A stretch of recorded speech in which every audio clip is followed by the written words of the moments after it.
Hello, welcome.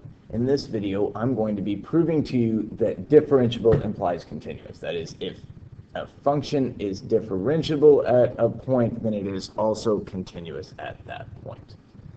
But first, I need to remind you of what differentiable and continuous mean, right?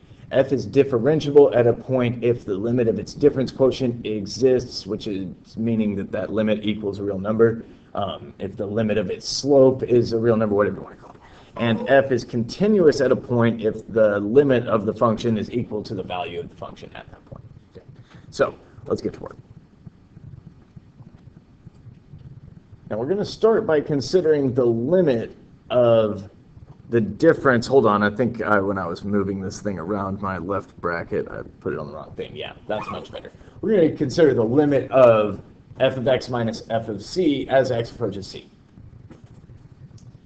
I'm going to multiply by a clever form of 1. I'm going to multiply by x minus c over x minus c inside the limit. And since x is approaching c but not equal to c, I'm not multiplying by 0 for 0. Now I'm going to just swap those two things, because we can do that with multiplication of real numbers. Okay? And then I'm going to apply. So now I've got the product of two limits, and this thing that I'm highlighting right here in yellow,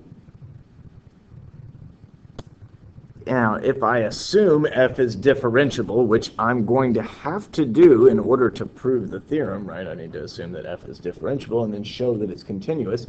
If I assume that this is differentiable, this thing that I've highlighted in yellow, this is just f prime of c, right?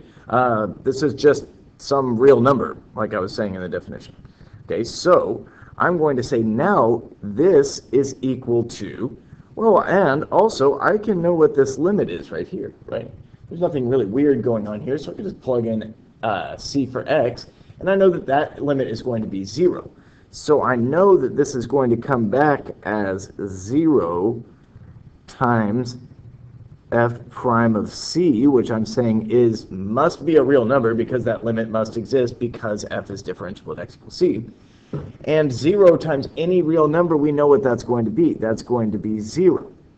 Okay. So what we've done here is we have shown that this limit is equal to 0.